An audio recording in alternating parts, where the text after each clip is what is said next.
Kesubos Daf Samach Ches contains one Mishnah which divides the Daf into two sugyas. The beginning of the Daf is speaking about tzedakah. The Gemara will speak about what happens when you have someone who claims tzedakah and he's a faker. And then we'll get to the Mishnah which will introduce the topic of the dowry, the nadin of a kitana, a girl whose father had died and she's being supported by her brothers from the father's inheritance.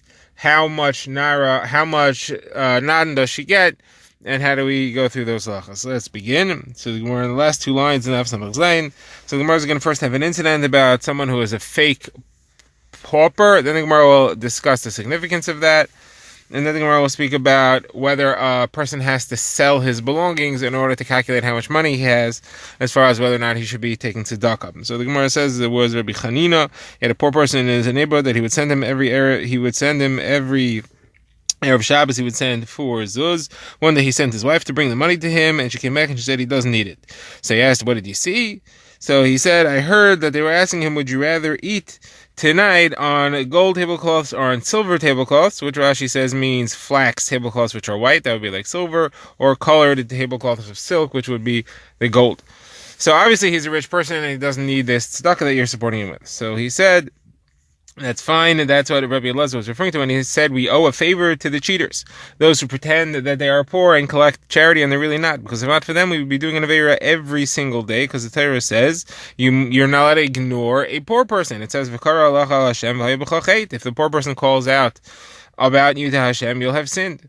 So Rav Chia bar Rav Midifti said in the name of Yeshua ben Karcha that somebody who ignores tzedakah, it's like he does avodah zarah. It says the word blial in the description of avoiding tzedakah. It says pen yiyah adavar im levavcha blial, terrible thing about avodah zarah. It says it also yotza anashim b'nei blial. So avodah zarah is called blial. Avoiding the giving tzedakah is called blial. And we avoid giving tzedakah to people all the time. We'd be doing a terrible avera. But because there are cheaters out there, it's really not our fault. It's because we're afraid that they might be pretending, and that saves us from this terrible avera. Now, the Gemara brings a brayso on a similar subject. The Gemara says that somebody who blinds his eye, pretends to be blind in order to collect tzedakah, or he distends his stomach in order to prepare hungry to collect tzedakah, or he shows that he's limping, that his thigh is withered, so he's not going to leave the world until it actually happens to him. Anything that somebody pretends to do, this is what we would consider to be like an ayin hara, he'll end up being that way. However, this Gemara is clearly only saying it in reference to the fact that he's doing it in order to collect tzedakah. Now, says the Gemara further, somebody who receives tzedakah and is not appropriate for him to, is not going to leave this world until he actually needs to receive tzedakah. Another Gemara goes to the question of, when we calculate whether a person deserves charity, do we have to make him sell his belongings and calculate the value of that? Do we calculate his belongings, or do we only calculate his cash, his liquid assets? So this is negea to the question of whether somebody can collect meiser ani, where he has to have a max value of 200 zuz. So the Gemara says, we have a Mishnah that says that we do not obligate him to sell those things. We don't calculate his things, we only count his liquid assets. The Gemara says, but I have a brayso that says the other way. I have a brayso that says that if he had gold kalim, he has to sell them and use silver kalim, and we count the money of the difference. If he had silver, he has to sell them and use copper. So you see, we do obligate him. He's allowed to keep a certain amount of kalim, but we obligate him to go down a level and count that towards his total assets for calculating whether he deserves tzedakah or not. So that's a contradiction to the Mishnah says we don't have to. So Gemara offers 3 solutions. The Gemara's first solution is different types of kalim. If you're talking about the bed and the table that he has to sell, if you're talking about cups and plates, he doesn't have to sell. So Gemara says, why should there be a difference? Cups and plates, he could say, I don't want to use the cheaper ones. Well, his bed and his table, he should also be able to say, I don't want to use the cheaper ones. It doesn't work for me. So Gemara says, you're right. We give a different answer. When we say this, we're talking about if he plowed with a silver plow. That's ridiculous. Nobody has to do that. Says Rav Papa, a third answer. And when we say that we make him sell it, it doesn't mean that we calculate how much money he has as to whether he deserves to take that's referring to where somebody already took more than he was supposed to, or took and he wasn't supposed to take any, and now he has to give it back, and he goes to Beis Din and he says, I don't have it anymore. He doesn't have it. He already bought things with it. So there, we're going to make him sell it to go down a level in order to pay off what he took they didn't have a right to take. All right, now we begin the next Mishnah, which discusses the topic of a nadin, the dowry, that's given to a girl whose father had died. So the Mishnah is going to talk about how we calculate how much we assume the father wanted to give, and that is how much we take from the estate, from the inheritance, to give to the girl. Now, the father is not obligated to give a nadin at all. He's allowed to stipulate that she doesn't get anything. It's not a tanai kesub. However, it is a generally assumed thing that he is going to do, and the general assumption is that he gives 1/10 of his estate, 1/10 of his total value. He gives to the daughter upon her marriage to bring into her new household. So the Mishnah discusses two things. First of all, it discusses what do we do if we don't know, and second, it discusses what happens if she agreed to take less. So let's talk first about if she agreed to take less. So if you have a Yisoma Ketana, she's an orphan girl, her father had died, and her mother and brother marry her off, and they write in the ksuba a very low nadin. They say she's only getting 100 zuz or 50 zuz, and she agrees. She doesn't do anything about it. So that mechila, that she agreed, does not count. She was too young, she was not authorized, and when she grows up and she becomes an adult, she has a right to demand the standard. What's the standard? So that's the second half of our mission. That's the machlokes between Rabbi Yehuda and the Chachamim. Rabbi Yehuda says the standard is based on what we assume this father would give. We evaluate the father's intent. How do we do that? So we look at what he did in the past.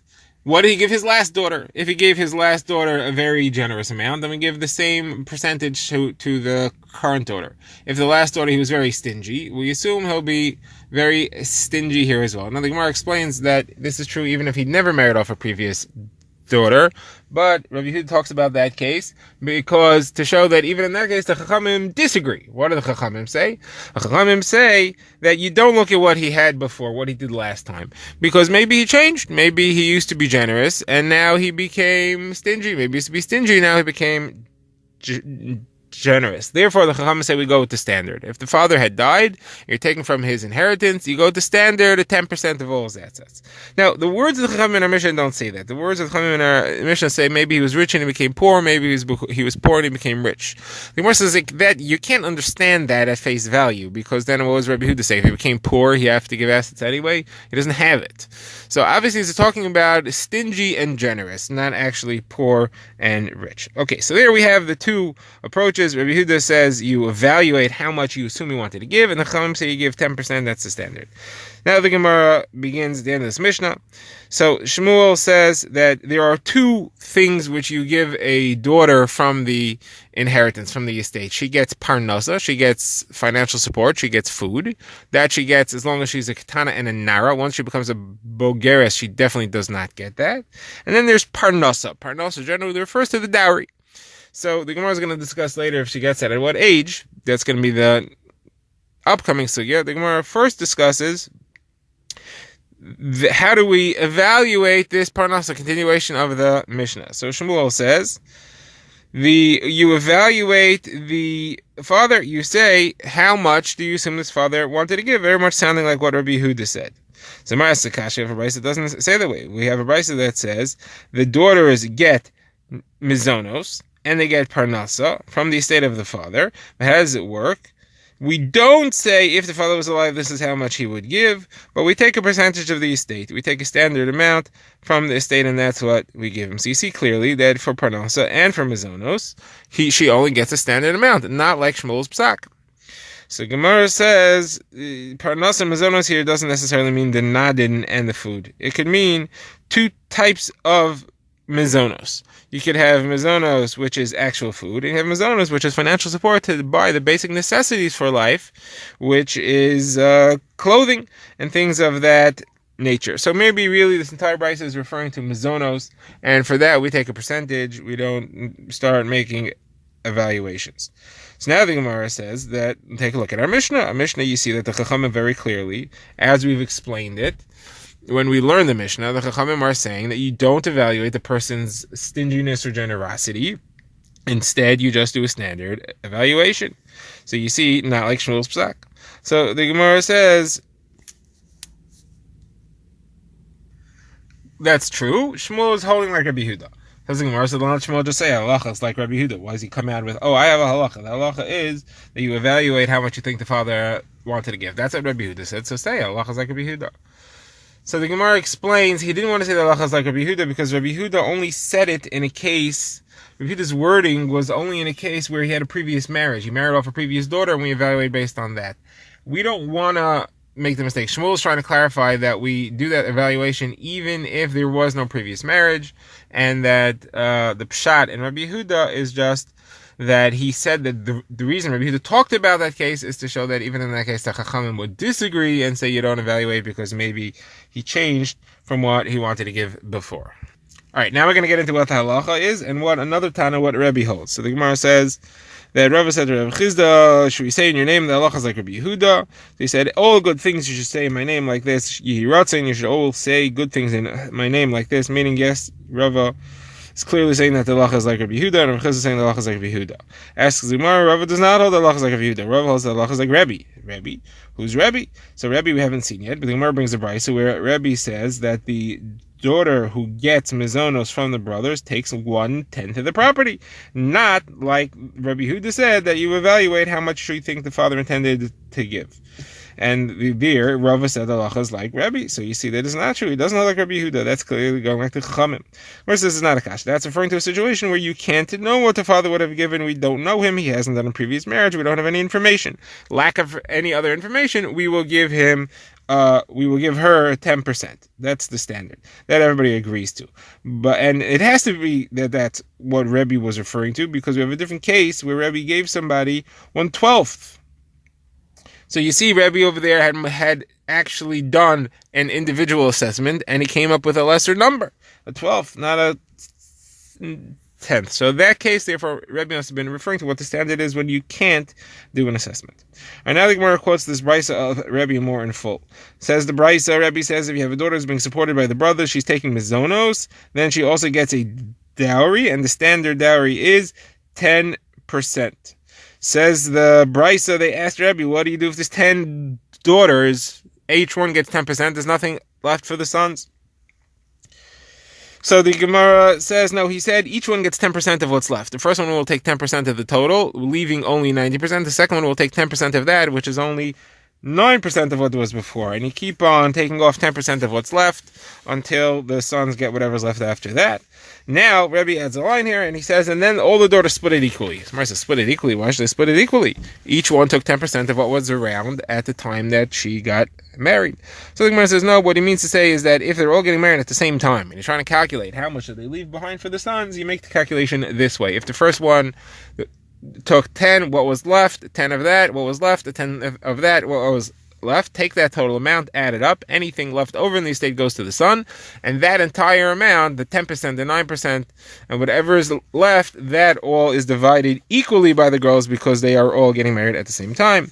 Says Gemara, this supports the statement of Rav Masna, who said that if they're all getting married at the same time, they all divide it up equally. All right, now we go to our next sugya, and that is, what age does a girl get a dowry from her father's estate? When is she zocha to the dowry, and when is she giving it up? We know that parnasa, she only gets up until she's a katana and a nara, but a begaris does not get, and if she gets married, she does not get. So the Gemara quotes a brayso. The brayso says that Rebbe and Rav Shimon ben Elazar are the two opinions here. They both agree that she only gets mizonos as long as she is a single kitana or nara. Once she becomes either a begaris or she gets married, she doesn't get mizonos anymore. Question is, when does she get parnasa? Parnasa is the word which means the dowry. So Rebbe says she does not lose her parnasa. She does not lose the dowry when she becomes a bogeres. A bogeres is still entitled to a dowry, and Rav Shimon ben Elazar says no, a bogeres is not entitled to a dowry. Says the Gemara then, so we have a machlokes between Rebbe and Rav Shimon ben Elazar whether or not a bogeres who's over 12 and a half, whether she gets a dowry or not from her father's estate. What is she supposed to do if she's not going to get a dowry? So the Gemara says, according to Rabbi Shimon ben Elazar, she loses the dowry. She should hire herself her husband to take the dowry. That means she should make sure that she's very... there are a lot of people who want to marry her while she's still a naira, because that's when she has money to afford. That's when she has a dowry to bring in, and she should make sure to marry herself off at that age so that the dowry will be included in her wedding. Now, what is the halacha like? So the Gemara says, Rav Nachman says, Huna, tell me the halacha is like Rebbe, that a bogeres receives a dowry. In other words, a kasha Rava asked Rav Nachman. We have a couple of, we have a brisa and our Mishnah which seem to say otherwise. Kasha number 1, we have a brisa that says that a yisoma who's married off by her mother or her brother. So this is our Mishnah. A yisoma who is married off by her mother or her brother, and they wrote 100 zuz or 50 zuz. When she grows up, she can get the full amount because the fact that she was mocho doesn't count. So you see over here that the reason why she got it is because she was a katana. That would mean to say that if she would be an adult at the time, she would be a bogeres, she's given up on it. So why is she given up on it? You're saying you hold that a bogeres has full rights to ksuba. If she would be an adult at the time of the marriage, she would have given up on it. But why is that true? So the Gemara therefore adjusts Rebbe's opinion. The Gemara says it's not that Rebbe holds that